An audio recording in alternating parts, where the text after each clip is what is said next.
Start. Hi hello నమస్తే welcome to Kirik news. నేను మీ కడారి శ్రీనివాస్. తెలంగాణ రాష్ట్రంలో 2014 నుంచి రాష్ట్ర ఎన్నికలు జరిగిన ఒక తతంగం చూస్తే 2023 వరకు తెలంగాణ రాష్ట్రంలో రాజకీయ పరిణామాలు వేడెక్కిన దృష్ట్యా మిగతా ఏ విషయాలు తెలంగాణ ప్రజలు పట్టించుకోలేదు.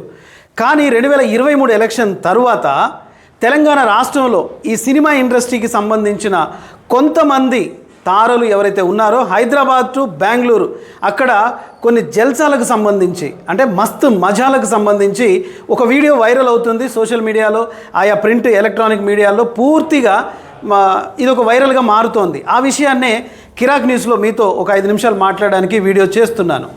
వాస్తవానికి హేమీల మధ్య హేమీలు శ్రీకాంత దాసులుగా మారిపోయారు.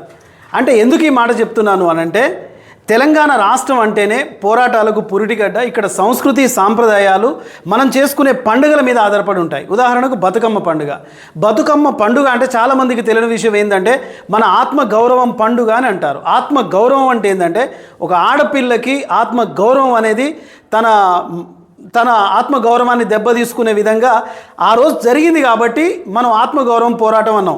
ఎందుకు ఈ మాట చెప్తున్నానంటే తెలంగాణలో ఉన్న ప్రతి ఒక్క ఆడపిల్ల తన ఆత్మగౌరవం కోసం బతుకునిస్తుంది అనే ఒక ఉద్దేశంతోనే బతుకమ్మ పండుగ చేసుకుంటున్నాం.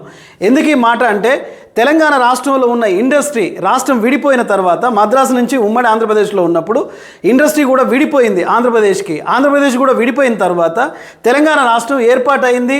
గౌరవ ముఖ్యమంత్రి ఆనాటి ముఖ్యమంత్రి కేసీఆర్ కూడా ఇండస్ట్రీకి కొంత సహాయం చేశారు.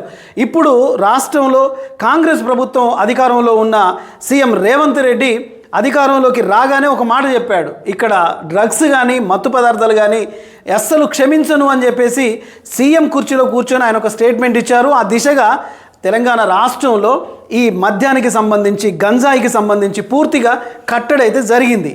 కానీ నిన్న మొన్న జరిగిన ఈ తతంగం చూస్తే హేమ మనం సీరియల్లో మనం టీవీ సినిమాలలో మనం చూస్తూ ఉంటాం. ఆమె ఒక వీడియో వైరల్ చేసింది, నేను రేవు పార్టీలో వెళ్ళలేదు, నేను హైదరాబాద్లో ఉన్నాను అని చెప్పేసి ఒక సెల్ఫీ వీడియో తీసి తానే నిరూపించుకున్నట్టుగా ఒక ఎవిడెన్స్ అనేది ఇచ్చింది పోలీసులకి. తెలంగాణ పోలీసులు మామూలు నిజానికి ఆవిడ ఎక్కడ ఉందో చూసి అక్కడ ఉన్న వీడియోను కూడా రిలీజ్ చేశారు. ఇక ఇదే కోవలో హీరో శ్రీకాంత్, అలాగే ఇంకొక డ్యాన్స్ మాస్టరు, ఇలా కొంతమంది సినీ తారలు పూర్తిగా రేవ్ పార్టీలు. అసలు రేవ్ పార్టీలు అంటే ఏంది? వాస్తవానికి మనం క్లబ్బులు ఉన్నాయి, పబ్బులు ఉన్నాయి, తాగడానికి అనేక రకాలుగా మన నుంచి డబ్బులు వసూలు చేసుకొని మన ఆరోగ్యాన్ని పాడు చేసుకొని మన సంస్కృతిని పాడు చేసుకునే విధంగా సమాజంలో ఎన్నో ఈవెంట్లు కూడా జరుగుతూ ఉన్నాయి. మరి రేవ్ పార్టీల సంస్కృతి సాంప్రదాయం ఏంటి? రేవ్ పార్టీ అంటే ముక్కు తెలియదు, మూతి తెలియదు, వాడెవడో తెలియదు, ఈవిడెవరో తెలియదు, మంచిగా తాగాలే, మత్తులో ఊగాలే, ఇష్టం వచ్చినట్టుగా ఆ రతి క్రీడలు జరిపించుకోవాలి. అంటే ఒక 4 గోడల మధ్య జరగాల్సిన ఇలాంటి చర్యను రేవ్ పార్టీలలో తమకిష్టం వచ్చినట్టుగా మాట్లాడుకుంటూ చేసుకుంటున్న ఇలాంటి తారలను పైగా మళ్ళీ నేను అలా చేయట్లేదు, నేను ఇక్కడనే ఉన్నా అని హేమ గారు ఒక మాట చెప్పడం, శ్రీకాంత్ గారు ఒక మాట చెప్పడం, డ్యాన్స్ మాస్టర్ ఒక మాట చెప్పడం మనం సోషల్ మీడియాలో చూస్తున్నాం. ఈ ఆరోపణలు వస్తున్న నేపథ్యంలో అసలు చేయాల్సిన పని ఏంది తెలంగాణ గవర్నమెంట్?